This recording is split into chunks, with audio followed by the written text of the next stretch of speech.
dear beloved, Boss Mike Cervera. Tuloy-tuloy na ang trabaho ng Pangulo matapos maospital at magpahinga.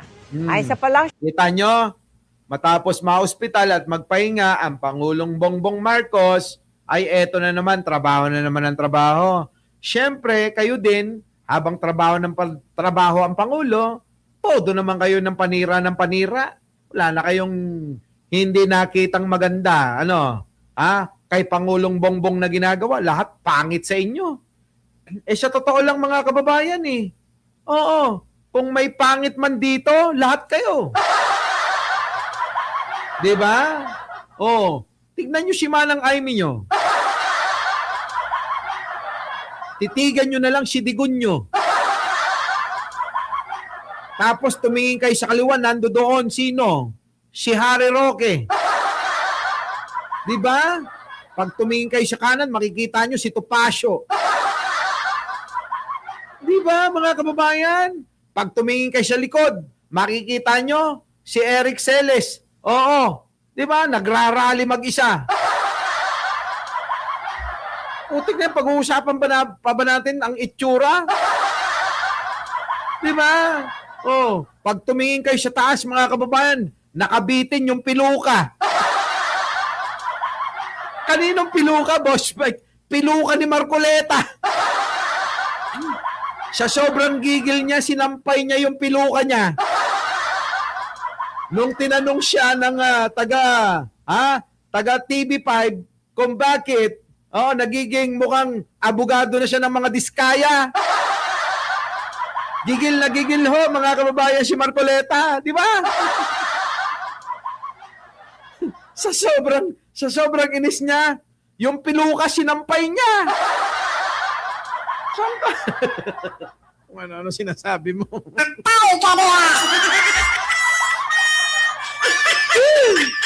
Ewan ko ba? Magagalit na naman si Jen Angeles nito. Eto na. Ang Pangulong Bongbong Marcos hindi ho nahinto. suportado ni Pangulong Bongbong Marcos ang mga opisyal ng Pilipinas na nagtatanggol sa posisyon ng bansa sa West Philippine Sea. Kita nyo, mga kababayan ko, suportado ni Pangulong Bongbong Marcos, lahat tayo na nagtatanggol sa ating West Philippine Sea. Samantalang si Marcoleta, kahit isampay pa niya yung piluka, galit na galit pa rin siya. Sasabihin niya, guni-guni nyo lang yang West Philippine Sea.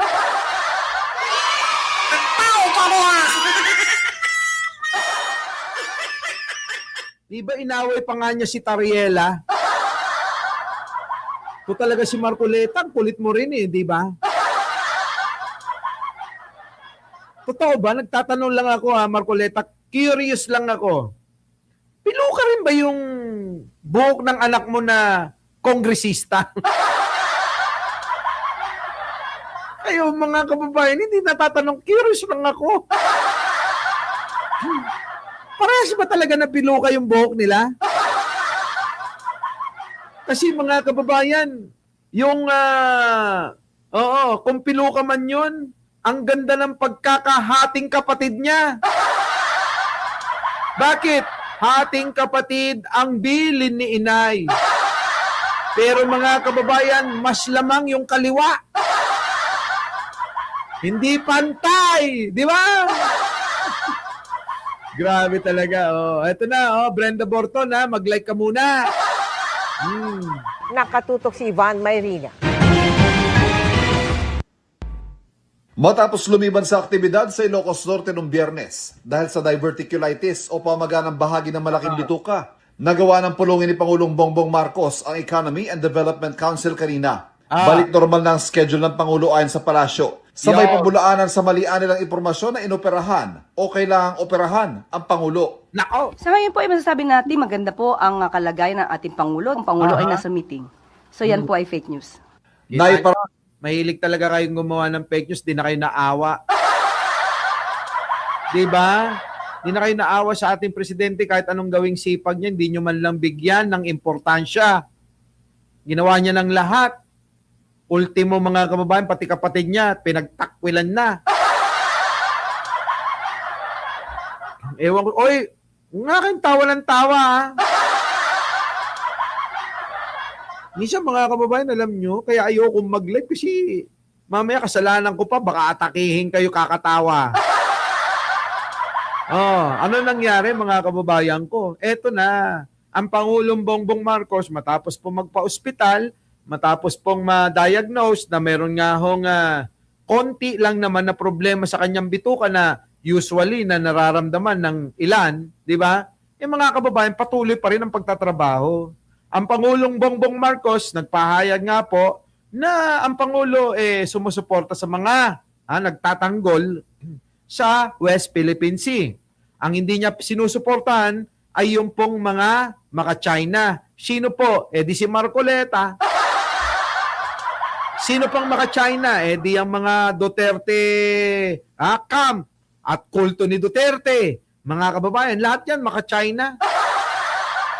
Ang kakapal nga ho ng mga mukha niyan eh. Oo. Kahit na magdadalawang na tayo, konti pa lang nag-like eh. Pero doon tayo mga kababayan sa mga China. Alam niyo mga kababayan, wala naman hong problema kasi sa kabutihang ginagawa natin sa kanila at kung meron mang mabuting nagawa sila sa atin, yun ay ating pinapasalamatan. At tayo mga kababayan, tayong mga Pilipino, ganun eh. Di ba? Mababaw lang ang kaligayahan natin eh. Pero mga kababayan ko, ibang usapin ang teritoryo. Ang teritoryo na minana natin sa mga ninuno natin na pinagbuwisan ng kanilang mga buhay, ng mga dugo, pawis, pagod, lahat mga kababayan. Tapos ganun-ganun lang, ipapamigay lang natin tulad nga ng nangyari diyan po sa may Malampaya na diskubre natural gas pala ang laman, napakarami. Mga kababayan ko, ang gusto ni Duterte ay ipamigay eh. Tama, di ba? O di sana wala tayong natural gas kung pinamigay natin. Yan po yung pinaglalaban ni Pangulong Bongbong na hindi natin sigurado kung ano meron dyan sa West Philippine Sea. Di ba? Na kailangan ang teritoryo natin dahil nilaban naman natin yan sa UNCLOS na panaluhan natin, dapat atin. Yung claim ng China na gawa-gawa lang nila sa paniniwala ng marami. Yung ba'y paniniwalaan? Hindi nga pinaniniwalaan sa international community. Ito na, ang Pangulo! Pangulo!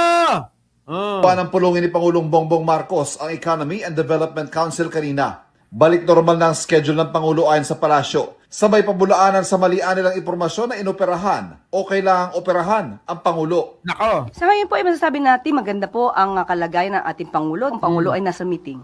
So yan po ay fake news. Yan, fake news talaga sila. Ay parating pa nga ng Pangulo ang suporta sa mga opisyal ng Pilipinas na nagtatanggol sa posisyon ng Pilipinas sa West Philippine Sea. Kapag po ang mga ahensya ng gobyerno, ang mga heads po ng ahensya ay tama at naaayon sa batas ng ginagawa at naaayon sa ating advokasya na ipaglaban ang karapatan at interes ng bansa, yan po ay sinusuportahan ng Pangulo. Kamakailan lang na ipatawag ng Foreign Ministry ng China si Philippine Ambassador Jaime Flor Cruz. Nako, si Jaime Cruz, mga kababayan, na pinapatawag daw ng China. Nako! Kasi nga daw dito sa ginawa ni Tariela na ginawang katatawanan yata o kung ano mang ginawa na masyadong naging sensitive, yung pong pagtingin ng China. Dahil sa mga imaheng ginamit ni Philippine Coast Guard spokesperson on the West Philippine Sea. Grabe naman. Nasaktan sila mga kababayan sa mga itsurang ganire ng kanilang presidente. Yon, yan na nga ba sinasabi ko eh. Dito sila galit na galit sa ganitong mga itsura pala. Bakit naman kasi Tariela ginawa mong ganyan ang itsura ni Xi Jinping?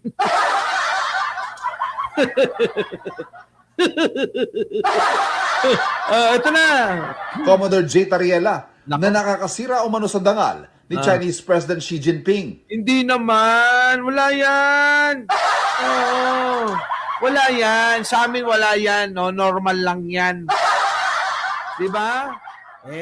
Ibig mo ba sabihin, pagka ginawan din madalas ginagawan dyan si Trump, yung ba nakakasira? Hindi. Sensitive lang kayo. Oo, masyado kayo sensitive eh. Napatawag po si Ambassador Flor Cruz. Ah. At doon sa meeting po na yun ay pinagtibay pa rin kung ang ating paninindigan para sa maritime issues. At para proteksyonan din po ang ating soberanya. May pahayag pa ang Chinese Foreign Ministry na pagbabayarin ng mga nanguudyok umano at nanlilito sa kung anong tama't mali. Pero Tama. sabi ng palasyo, suportado ng Pangulo ang mga opisyal ng gobyerno. Yun, dapat naman ganon. Kaya bumibilib kay Pangulong Bongbong itong mga Navy natin no? At mga Air Force at mga AFP at mga Marines at mga kung ano-ano pa eh. So in this particular case, the President stands by the statements of our officials. Yes. Sa isang pahayag, sinabi ng Department of Foreign Affairs na ipinrotesta ng bansa ang umiinit na sagutan sa pagitan ng Chinese Embassy at mga opisyal na bansa. Alam mo to si Rudy, tatanga-tanga to, no? Tingnan nyo mga twiran, mga kababayan. BBM approved visa free entry for Chinese mainlanders. Bobo! Alam mo ba, kung ano yung limitado na inaproban lang, tatanga-tanga ka. Oo! Limitado lang yan, yung mga binibigyan ng visa na libre. May hangganan lang. Ingat ko. At yan ay para sa ating turista, turismo. Bakit idadamay mo yung ibang negosyo sa pinag-aawayan na teritoryo, bobo? Walang kinalaman yung ating turismo diyan sa pinag-aagawan sa teritoryo. Bakit? Kami rin pumupunta ng China, tanga. Ibig mo sabihin kasi galit tayo sa China, hindi tayo pupunta ng China. Galit ang Pilipinas sa China, bawal silang pumunta, ganon. Yang katwiran mo, tatanga-tanga ka. Oo, babaw mo. Ito na, untog mo yung ulo mo sa simento. Tanga, idadama yung turismo sa mga pinag-aagawang isla. Putik na yan. Hindi porke magaling kang mag-English, matalino ka na. Kagalingan tayo mag-Ilocano kung alam mo. Di ba? Bubo. Bubo. Tanga. Dadamay. Anong klaseng katalinuhan? Kung lahat idadamay mo sa away na hindi naman kinalaman. Wala, may naulo mo. O, tanong mo sa lolo mo. Sasabihin ng lolo mo, nakakahiya ka, apo. Dapat hindi ko na lang binuntis yung katulong ko. Ganon. Di ba? Oh, magsisi pa yun. Bakit binuntis yung katulong? Ayan, lumabas, ikaw. Patuloy daw nilang sinusuportahan ng mga opisyal ng bansa sa pagtindig para sa soberanya at sovereign rights at jurisdiksyon ng bansa. Pinahalagan daw ng Pilipinas ang debate, pero mahalaga maging maingat sa pananalita at aksyon. Yun ang dapat. Diba? Mga kababayan, kaya nga mga kababayan, walang kinalaman yan. Kaya nga ako eto, salamat din sa China. Pero ibang usapin ang West Philippine Sea, mga kababayan Ibang usapin yan. Bakit? Tingnan nyo naman ang ginawa ng China sa mga kababayan natin, no? Makinig ka, Oy, Rudy, bobo! Di ba? Ito, tingnan nyo. Mga kababayan ko, Di ba? Ito po, yung mga marino natin na lumubog po yung kanilang barko na rescue po ng barko ng China. Kaya maraming salamat. Dahil hindi nila dinadamay yung pong usapin na ganito at pagkakataon na buhay ang pinag-uusapan. Bakit? Tingnan nyo mga kababayan ko, niligtas ng mga incheck yung ating mga marinong kababayan na dapat nating pasalamatan. Bakit? Mga kababayan, hindi po kinalaman ito, walang kinalaman ang West Philippine Sea na agawan natin diyan. Kundi buhay po ito di ba? Pero kapag nandoon na sa West Philippine Sea, iba nang usapin. Di ba?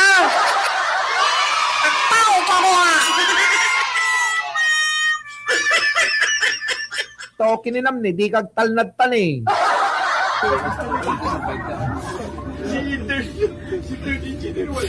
Nako!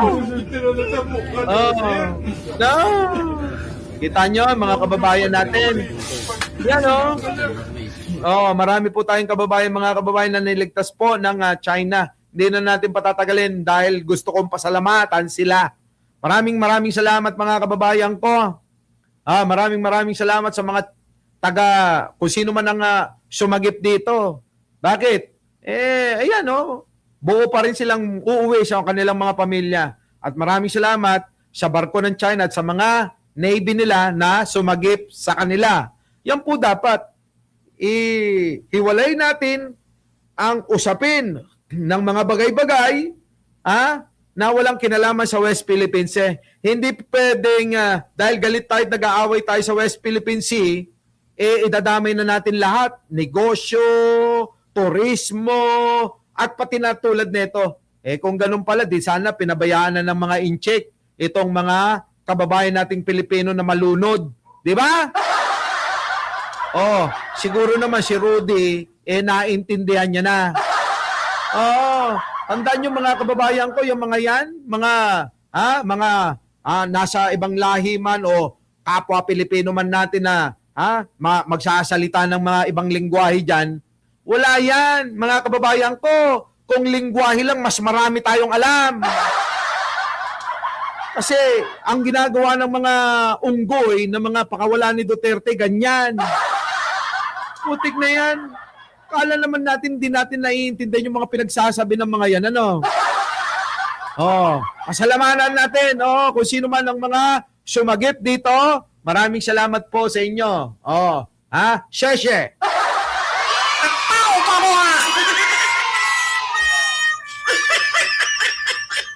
Sheshe! Ang tao pa mo! Our beloved Boss Mike